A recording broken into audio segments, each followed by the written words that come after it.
Բարի երեկո, դուք դիտում եք բաց հարթակ, այսօր իմ հյուրը գլոբալիզացիա եւ տարածաշրջանային համագործակցության վերլուծական կենտրոնի նախագահ Ստեփան Գրիգորյանն է, բարև ձեզ պարոն Գրիգորյան։ Եվ այսպես մենք սկսում ենք Հայաստանի եւ Միացյալ Նահանգների միջև թրիփ համաձայնագիրը վավերացնելու գործընթացը, հայտարարել է Հայաստանի արտաքին գործերի նախարարը եւ ընդգծել, որ Հայաստանի կառավարությունը կդիմի սահմանադրական դատարան պարզելու համար, թե արդյոք թրիփ նախագծի վերաբերյալ միջազգային պայմանագրով ստանձնած պարտավորությունները համապատասխանում են սահմանադրությանը։ Առաջընթաց տեսնում եք արդեն ծրագրի իրականացման գործում։ Բարև ձեզ։ Նախ ուզում եմ ասել, այդ կարևոր քայլ է, բայց չմտածեք, որ մենակ տրիփ այդ պայմանագիրը պետք է անցնի սահմանադրական դատարանի այդ ուսումնասիրության մեխանիզմով։ Ցանկացած միջազգային պայմանագիր անցնում է սահմանադրության միջոցով, Սահմանադրական դատարանի միջոցով Սահմանադրական դատարանը տալիս է իր եզրակացությունը։ Այդ միջազգային պայմանագիրը համապատասխանում մեր սահմանադրության թե ոչ, նոր այդ փաստաթուղթը կառավարությունը այդ նախագիծը օրենքի մտցնում է ազգային ժողով։ Այո, դա առաջընթաց է միանշանակ, դուք գիտեք, մենք ունենք շատ հետաքրքիր մտքեր, պլաններ, ծրագրեր, նաև Միացյալ Նահանգների այդ ունիկալ ուղղակի ծրագիրը տրիփը, բայց պետք է իրականացնել։ Պետք է այս պայմանագրային փուլից, վավերացման փուլից, հետո անցնենք կոնկրետ գործնական փուլի, ու այս շատ կարևոր մասն է այս process-ի։ Ես հիշում եմ, որ դուք մի քանի ամիս առաջ ասում եք, որ մենք դանդաղում ենք, պետք է ավելի արագ աշխատենք, որ տեսանելի աշխատանքները գետնի վրա նկատելի լինեն, այդ ժամանակ մենք կարող ենք վստահել, որ ծրագիրը մտել է իրականացման փուլ։ Այսպիսի քայլերով են գնում ծրագրի իրականացմանը, թե դեռ էլի դանդաղում ենք։ Այս անգամ չեմ կարող ասել, որ դանդաղում ենք, քանի որ այս պրոցեդուրաները մեր սահմանադրության համաձայն մենք հիմա անցնում ենք, բայց դուք գիտեք, որ Ամերիկայում նույնացի պրոցեդուրաները ավելի երկար են գնում, քանի որ պարզա մեծ երկիր է, շատ պետական ինստիտուտներ այդ հարցերի հետ առնչվում են, չէ, նորմալ է հիմա ավելի արագ է այդ ամեն ինչը գնում, բայց ինչու ես այդ դուք հիշեցիք այդ իմ դիտարկումը, դիտողությունը ինչքան կարելի է արագ։ Գիտեք, ամեն ինչ փոխվում է ամեն օր, բարի բունի իմաստով։ Ամեն օր ամեն ինչ փոխվում է։ Տեսակ Իլհամ Ալիևը ելույթ ունեցավ ու ասեց 3 գումարած 3-ին պետք է վերադառնանք։ 3 գումարած 3 դա նշանակում է ամերիկան ստեղ չպետք է լինի, Եվրոմիությունը չպետք է լինի։ Չեմ կարծում, որ ինքը դա նկատի ուներ, բարի որ ուղղակիորեն ուզում էր ասել, պետք չի մեզ Ամերիկան, պետք չի Եվրոմիությունը, ոչ։ Ինքն էլ բավական ճկուն քաղաքականություն է վարում, բայց ինքը բարիս բուն իմաստով 3 օր առաջ էր Շուշիում ասեց, որ 3 գումարած 3-ի պետք է վերադառնանք, Մարիա Զախարովան նույն պահին արձագանքեց, Բայրամովը գտնվում է Մոսկվայում,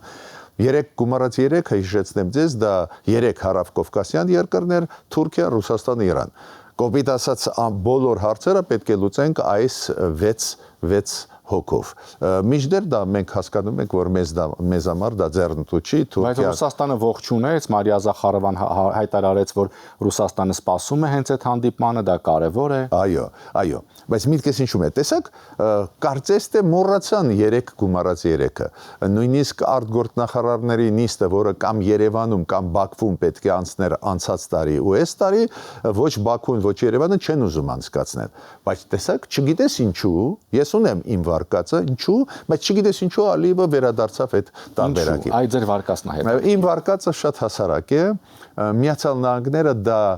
2 օր առաջ էր։ Պետդեպարտամենտը Միացյալ Նահանգների հայտարարեց, հարց տվեցին, այս ոնց է լինելու, այ վերակառուցեցիք Մեղրի ճանապարհը, երկաթգիծը։ Մի կողմից մտնում եք Ադրբեջան, մյուս կողմից Ադրբեջանի Նախիջևանի մաս։ Այստեղ ով է կարգավորելու, պետդեպարտամենտը շատ կարճ պատասխանեց։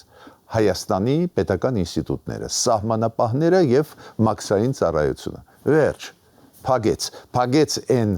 ես կասեի այդպես ցանկությունը Իլհամ Ալիևի դարձնել այս ճանապարհը ոչ թե տրանզիտային ճանապարհ, որը Հայաստանը տալիս է Ադրբեջանին, այլ դարձնել Միջանցք։ Փագեց ամերիկացիք, փագեցին այդ թեման։ Ու պարզ է Ալիևը ինչ որ չափով դժգոհ է ու ինչ որ այլընտրանքներ փորձում է հիմա ստեղծել։ որովհետև մենք պետք է հիշենք, որ օրեր առաջ Ադրբեջանի արտաքին գործերի նախարարը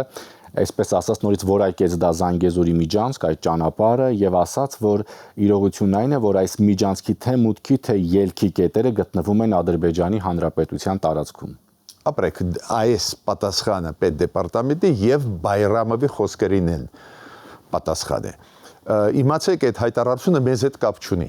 Ֆորմալ մեր մասին է խոսքը, ոչ։ Ամերիկացիք այդ հայտարարությունը արեցին Ադրբեջանին, որ մի փայփայի ինչ որ հույսեր, որ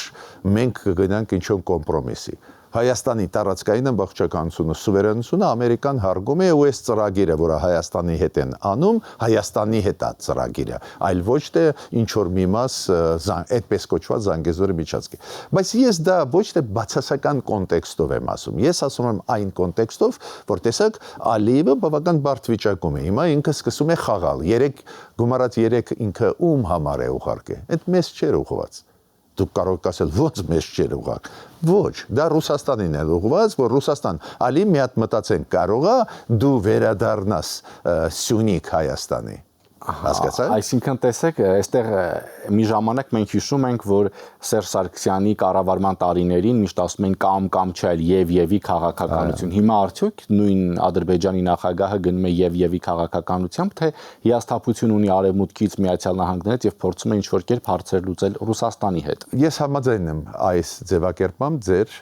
հարցում դուք դա արեցիք եւ ինքը մանևրում է Ալիևը։ Մի պահ ինքն էլ հրաժարվեց Ռուսաստանի ծառայություններից, այդպես ձևակերպեմ, հասկացավ, որ մեզ հետ պետք է աշխատել երկկողմ եւ Եվրամիություն Միացյալ Նահանգներ։ Բայց հիմա ինչ որ տատանվող ինչ որ վիճակ է իրանց մոտ, դա է պատճառը ինքը սկսեց խաղալ եւ այդ իրանց գործն է։ Միտքս ինչու՞մ է։ Մենք պետք է դրա մասին իմանանք, որ մեր դիրքերը ուժեղանում են, Միացյալ Նահանգները Եվրոմիության քայլերը շատ հստակ են։ Դուք իրանք ինչ են ասում։ Եթե դուք նկատել եք, նույնիսկ ես դժգոհություն եմ մեկ-մեկ արտահայտում, որ եվրոպական լիդերները ամերիկացիք մեկ-մեկ շատ են գովում Ալիևին։ Բայց եթե տակը նայում ես, սկզբունքներում ոչ մի զիջում չկա։ Դες եւ Եվրոմիությունը եւ Դոնալդ Տրամպը ինչ են ասում։ Հայաստանը, մենք Հայաստանի հետ ենք անում, Հայաստանի սուվերենությունը պետք է դուք հարգեք։ Պարզ է դա Ալիևին դուր չի գալիս, քանի որ Ալիևը ուզում է մաքսիմալը վերցնել։ Ես այդպես կձևակերպեմ իր քաղաքականությունը։ Ինչ է, դուք մտածում եք իրան ձեռնտու չի, մեղրի ճանապարհը որ բացվի ու ինքը կապ ունենա վստահելի մշտական կապ Նախիջևանի հետ ու Հայաստանը պատրաստ է տալ։ Ոչ, ինքը հասկանում է, որ իրան ձեռնտու է, բայց ինքը սովոր է դա նաև Թուրքիայի ավանդույթներն մաքսիմալը վերցնել։ Նայեք Ռուսաստանից Թուրքիան ինչ վերցրեց ու մենք պարտավոր ենք դա հիշեցնել մեր հասարակությանը։ Թուրքիան ինչ ասեց։ Ռուսաստան ինչա պետք որ ես անեմ, դա մոտավորապես 2019-2020 թիվը։ Ինչ անեմ քեզ համար, որ դուք ռուսներ հրաժարվեք Ղարաբաղից ի օգուտ Ադրբեջանի։ Դες Մինսկի խումբը քանդեք եւ այլ։ Ինչ Ռուսաստանը ասեց դու պետք է թույլատնես ՆԱՏՕ-ն, դու պետք է առնես ընձանից S-400-ը, տեղադրեց Թուրքիան, թույլատրեց ահավոր ՆԱՏՕ-ն։ Հիմա անցավ ժամանակ, հիմա Ռուսաստանը պետք չի, հիմա Թուրքիան այդ S-400-ը ուզում է ծախել արաբական աշխարհի վրա, ուզում է հիմա սիրաշահել Տրամպին, Տրամպը ասեց ես ձեզ F-35-ը կտամ, այդ ես ուզում եմ որ մեր հասարակությունը այդ մեծ գործարքներն էլ հասկանա։ Բայց Թուրքիայի քաղաքականությունը նուրբ քաղաքականություն է, օգտագործեց Ռուսաստանին, հիմա հետ է կանգնում։ Ու սովորացրեց Ադրբեջանին, դա է որ Ադրբեջանը օգտագործեց Ռուսաստանին, ստացավ իր ուզածը այլ հարցով Ռուսաստանից, հիմա ձև է թափում, որ այդ հարցը հիմա այսքան ձևով արդեն դերերն են փոխվել։ Ինչպես դուք եք ասում, այսինքն պետք է անել այնպես, որ ստանալ իր ուզածը։ Մի կողմից Ադրբեջանն է փորձում, ինչպես դուք եք ասում, որ Ռուսաստան արի Սյունիք։ Այո, հիմա Ադրբեջանը ճիշտ է ընկալ է իմ ասածը նա է որ այն խաղերը նուրբ դիվանագիտությունը որը ունեն թուրքերը ու մենք բոլորս դա հասկանում ենք ու գիտենք հիմա իրենք այդ իրանց պատմությունը իրանց եւ հնարավորությունները եւ փորձը փոխանցեցին Ադրբեջանին։ Ու եթե դուք նկատել եք, Ադրբեջանը հիմա նուրբ քաղաքականություն է վարում եւ նաեւ փորձում է օգտագործել, հիմա massամբ օգտագործեց Միացյալ Նահանգները, չէ, massամբ։ Ի վերջո Միացյալ Նահանգների Դոնալդ Թրամփը գոված Ալիևին, Ալիևը դրա շնորհիվ ուժեղացավ։ Հա, Դոնալդ Թրամփը սահմանը չի անցնում, ասում է Հայաստանի սուվերենությունը պետք է հարգես, բայց շատ գոված, չէ, ռեյտինգը Ալիևը բարձրացավ։ Հիմա Ալիևը դուք ճիշտ եք, գնում է դեպի Ռուսաստան, որ հիմա Ռուսաստանից մնացած մասը, որը կարելի է փոկել, նաև Սյունիքի հետ կապված, որ կարողանա փոկել։ Պարզ է, որ շատ բան փոխվեց ի օգուտ մեզ։ Մենք հիմա ավելի պինդ ենք, բանակը զարգանում է, մենք այն ծանր վիճակում չենք, քաղաքական համակարգը զարգանում է, ինչքան էլ խնդրեմ չունենա, ընտրություններ անցան, լեգիտիմ են, ինչ էլ չասեն, պարզ է, որ հեշտ չի լինի Ադրբեջանին կոպիտ ասած ամեն ինչ վերցնել, ինչ ուզում է վերցնել, բայց փորձում են մանևրել։ Բայց ինչ է կարծում ես դեպքում ինչպիսին կլինի Ռուսաստանի արձագանքը, հաշվի առնելով, որ պաշտոնական Մոսկվան Հայաստանին չի շնորհավորել ընտրությունների կապակցությամբ։ Գիտեք, ես այդ միտքը ասել եմ, դա ոչ միայն այս ընտրությունների հետ է կապված։ Դա ոչ միայն կապված է նրա հետ, որ Հայաստանը գնում է դեպի եվրոինտեգրացիան, դա Ռուսաստանին դուր չի գալիս։ Իրոք դուր չի գալիս։ Այդ գործոնները կա, ինչու Պուտինը չի շնորհավորել Նիկոլ Փաշինյանին, ինչու իրանք նեղացած են, իրանք սովոր են, որ մենք ստրուկի պես ենք անընդհատ պահում, նախկինները սովորացրեցին։ Հիմա այս իշխանությունը փորձում է դաստիարակել Ռուսաստանին, որ մենք հավասարի պարտներ ենք, բայց բացի դրանից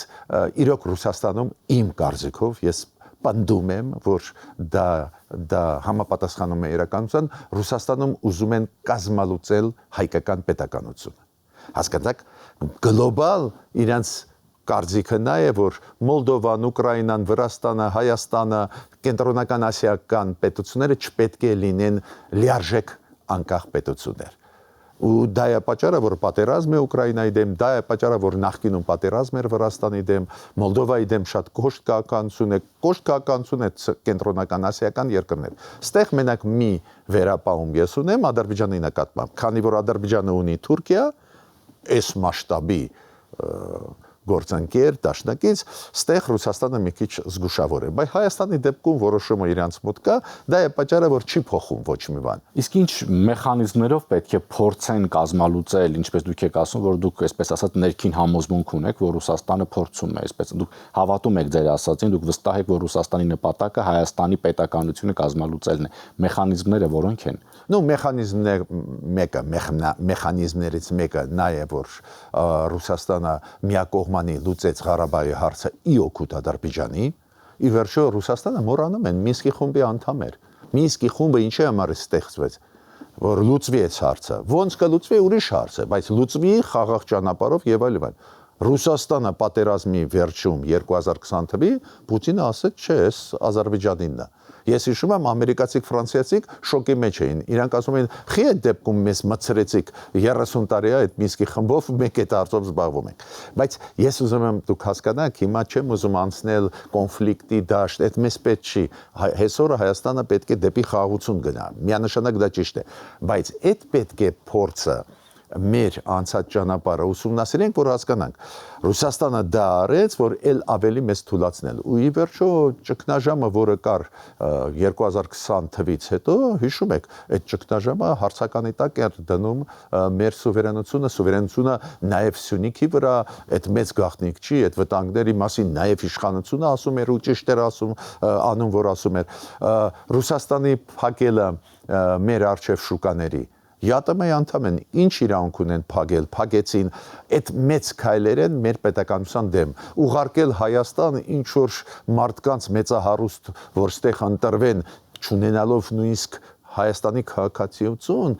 այդ ձևի քայլեր ցույց են տալիս իրենց նպատակները։ Դուք լսել եք այս ձևի մոտ քայլեր, որ Ռուսաստանը անի Ադրբեջանի նկատմամբ։ Չեք լսել, բայց դա նշանակում է, որ մոտավորապես ճիշտ է այն միտքը իմ, որ Ռուսաստանը ուզում է կազմալուծել մեր անկախությունը, մեր սուվերենությունը։ Ու ստեղ ես ինչ եմ ուզում ասել, Ռուսաստանը ծանր վիճակում է։ Ինքը էլի ուրիշ պետությունների տարածքներով պետք է լուծի հարցերը։ Օրինակ Սերբիայի Վուչիչին իրանք հանձնեցին հանձնեցին ու ինչ որ հարցեր լուծեցին Եվրոմիության հետ։ Եթե դուք նկատել եք, գազի հարցով թույլատրեց ճնշումը Եվրոմիությունը Ռուսաստանի վրա։ Սանկցիաները այլ հարցերով ուժեղանում են գազի հարցով, քանի որ ծանր վիճակում է Եվրոմիությունը։ Ռուսաստանը ասեց՝ լավ, մենք կշարունակենք ձեզ տալ գազը։ Հա, ինչ եք դուք ուզում։ Եվրոմիությունը ասեց Վուչիչին հանձնի։ Հանձնեցին Վուչիչին։ Միտքեցին Վուչիչը Սերբիայի նախագահն է։ Հիմա հրաժարական տվեց։ Իսկն Ռուսաստան այդքան հեշտությամբ հանձնում է դաշնակիցներին, գործընկերներին, ընկերներին։ Ну ոնց հանձնեց։ Եվ դա առաջին դեպքը չի։ Այո, հիշում եք Բաշար Ասադին հանձնեցին, հիշում եք Ղարաբաղի ղեկավարությանը հանձնեցին, որոնք նվիրյալ են Ռուսաստանի։ Ղարաբաղի ղեկավարությունը նախկին վերջի ժամանակվա իրանք նվիրյալ չէին Ղարաբաղի կամ Հայաստանի, իրանք Ռուսաստանին նվիրյալ էին։ Ինչ արեցին, հանձնեցին Բաքու, չէ՞։ Այն Ղարաբաղի ղեկավարները, որոնք քիչ թե շատ հավասարակշռված դիրքորոշում ունեին, բոլորը Հայաստանում են։ Այդ շատ կարևոր չափարոշիչ է։ Իրանց հանձնեցին, որ իրանք չգան չպատմեն, ոնց իրանց դավաճանեց Ռուսաստան։ Ուրեմն մենք դա տեսնում ենք Իրանի դեպքում։ Շատերը մոռացան այս երկրորդ պատերազմի ժամանակ Իրանի դեմ։ Մի պահ հիշում եք, որ պայմանավորվեցին Թրամփի հետ, որ Ռուսաստանը չի աջակցում Իրանին, դրա փոխարեն Թրամփը հիշում եք սանկցիաները ժամանակավորապես մի ամսով հանեց Ռուսաստանի նավթի վրա։ Ինչ եմ ուզում ասել, այս երկիրը ծանր վիճակում է, իրենց պետք է հասկանալ, իրանք ուրիշների շահերը հանձնելով լուծում են իրանց հարցերը, բայց մենք չպետք է հասկանանք Ռուսաստանը մի դեպքում, երբ որ մեր շահերը ուզում են ոտնատակ տալ։ Հայաստանով անցնող Trip Plus առևտրային հիմնադրամը կղեկավարի ԽՍՀՄ-ում ծնված Չիկագո տեղափոխված ամերիկացի ներդրող Կոնստանտին Սոկոլովը արդեն հայտնեցին բրիտանական լրատվամիջոցները, այս որոշմանը ինչպես եք վերաբերում, այսինքն ստացվում է, որ ոչ միայն Հայաստանում, այլև Միացյալ Նահանգներում շահագրգռված են հնարավորինս շուտ ծրագրի իրականացմամբ։ Այո, Դոնալդ Թրամփը շատ լավ հասկանում է գինը այս ծրագրի, աճում է գինը, ինչքան շարունակում է պատերազմը Իրանի դեմ Միացյալ Նահանգների,